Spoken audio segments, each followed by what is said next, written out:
नहमदुहु व नुसल्ली अला रसूलिहिल करीम अम्मा बाद फ़अऊज़ु बिल्लाहि मिनश शैतानिर रजीम बिस्मिल्लाहिर रहमानिर रहीम अस्सलामु अलैकुम व रहमतुल्लाहि व बरकातुहू। उम्मीद करती हूँ आप सब ईमान और सेहत की बेहतरीन हालतों में होंगी। अल्हम्दुलिल्लाह हमारा जादू का जो एक सेशन था वो कंप्लीट हुआ। अब हमने जो अपना नेक्स्ट सेशन हमने सेलेक्ट किया है उसमें हम अल्लाह रब्बुल इज़्ज़त के फजल के साथ हम उसमें जो अर्श का ख़जाना है उसकी तरफ सीखने और तदब्बर की तरफ हैं। अल्लाह रब्बुल इज़्ज़त हमें उसका बेहतरीन फ़हम अता फ़रमाए। हमारी जो सिलेक्शन है वो सूरह अल बकरा की आखिरी 2 आयत हैं। अब अगर हम ये देखें तो जो सूरह अल बकरा है इसकी अपनी एक वर्थ है। सूरह अल बकरा को एक कोहान हासिल है, कुरान की सूरतों में इसकी एक वर्थ है। सूरह अल बकरा और सूरह आले इमरान अपने पढ़ने वालों के लिए रोज़े क़यामत जो है वो बादल की तरह एक कवरेज देंगे। इसके अलावा बख्शिश के लिए भी सफ़ारशात करेंगे। ये हमें अहादीस के मफ़हूम से ये चीज़ें हमें पता चलती हैं। फिर उसके अलावा हमें ये भी पता चलता है कि जो सूरह अल बकरा है वो उन 7 लंबी सूरतों में से है जिनको सीखने वाला जो है वो आलिम दीन बन जाता है। सहाबा की रूटीन्स देखें तो उनको साल हर साल लग जाते थे इनको सीखने के लिए। अगर हम सूरह अल बकरा को जब हम डिटेल्स में देखेंगे तो इसमें बहुत सी जिंदगी की वो चीजें हैं जिसको सीखने से हमारी कामयाबी यकीनी हो जाती है। अब इसमें वो 2 अहम आयात हैं जिनको हम ये कहते हैं कि ये अर्श के खजानों में से एक खजाना है। ये नबी करीम सल्लल्लाहु अलैहि वसल्लम की अहादीस का मफहूम है। नबी करीम सल्लल्लाहु अलैहि वसल्लम ने फरमाया कि ये अर्श तले के ख़जाने में से मुझे दिया गया है। फिर हमें कुछ जो रवायात हैं, तफसीर इब्न कसीर में भी वो रवायात दर्ज हैं, वो हमें ये बताती हैं कि जब नबी सल्लल्लाहु अलैहि वसल्लम मिराज के मौके पर गए तो वहां पर नबी करीम सल्लल्लाहु अलैहि वसल्लम को ये मिला। इसके अलावा कुछ रवायात में हमें ये भी पता चलता है जिनका मफहूम ये है कि इस ज़मीन के बनने से तकरीबन 2000 साल पहले ये आयत लिख दी गई थी और ये किसी और नबी पर नाजिल नहीं हुई, ये हज़रत मोहम्मद सल्लल्लाहु अलैहि वसल्लम पर नाजिल हुई। फिर हमें रवायात ये भी बताती हैं कि जिसने इनको पढ़ लिया, रात में रिकमेंडेड है तो उसके लिए काफ़ी हो गई। हदीस का जो मफहूम है वो यहाँ तक है। अब अगर हम इसमें थोड़ा सा गौर करें तो देखें जो स्पेल कास्टिंग है, जो शर वाले काम है वो यूजुअली रात की तारीकी में किए जाते हैं या छुप कर किए जाते हैं। आप पर अगर किसी ने वार करना है तो वो छुप कर करेगा ना, तो रात का मीनिंग ये होता है ढका हुआ, छुपा हुआ, अंधेरे में। आपको अंधेरे में रखा जाता है। तो अगर ये आयत पढ़ ली तो काफी हो गई। मतलब ये कि अगर कोई इस तरह का इफेक्ट होना है तो इन आयत को थामने वाले पर इसका कोई असर नहीं हो सकता। फिर उसके बाद अगर हम सूरह अल फातिहा की फजीलत में देखें तो सूरह अल फातिहा की फजीलत में ये हमें बताया गया कि सूरह अल फातिहा और जो ये 2 आयत हैं, जब ये 2 आयत नाजिल हुई हैं तो अर्श से एक दरवाजा खुलने की आवाज आई।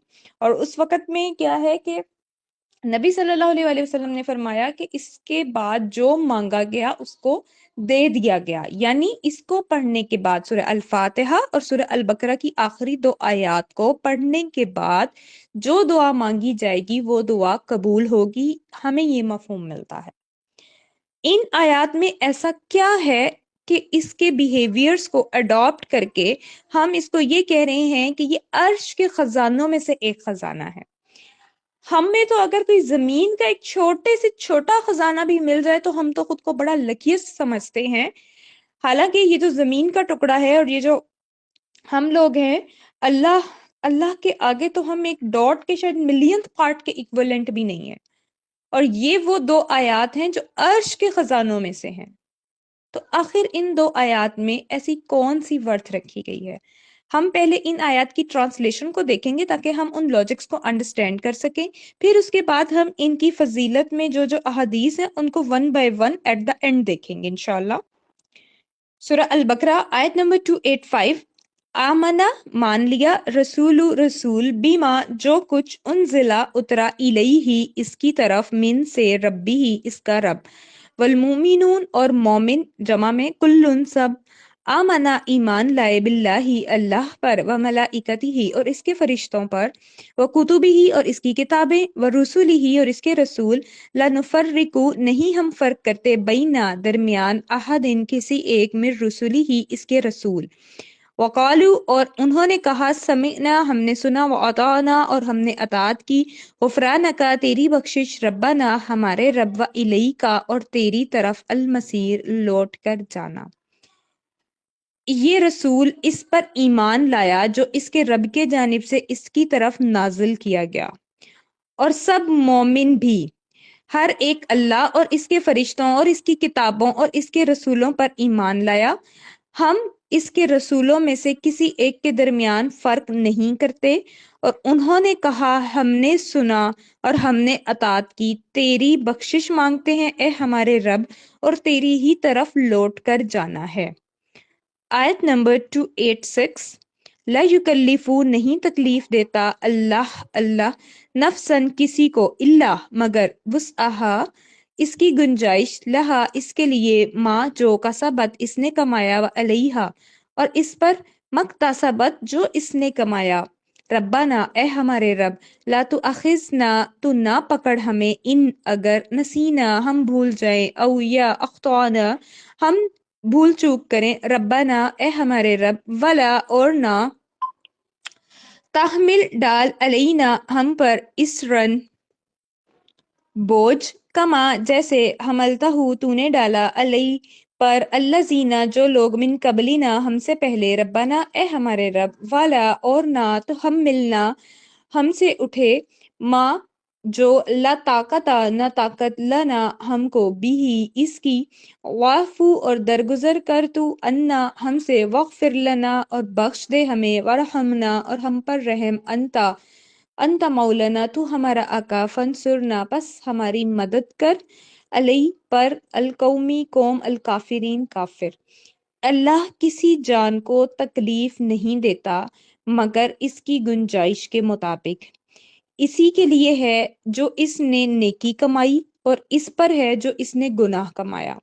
اے ہمارے رب ہم سے مواخذہ نہ کر اگر ہم بھول جائیں یا خطا کر جائیں، اے ہمارے رب، اور ہم پر کوئی بھاری بوجھ نہ ڈال جیسے تو نے اسے ان لوگوں پر ڈالا جو ہم سے پہلے تھے، اے ہمارے رب، اور ہم سے وہ چیز نہ اٹھوا جس کے اٹھوانے کی ہم میں طاقت نہ ہو، اور ہم سے درگزر کر اور ہمیں بخش دے اور ہم پر رحم کر، تو ہی ہمارا مالک ہے، سو کافر لوگوں کے مقابلے میں ہماری مدد فرما۔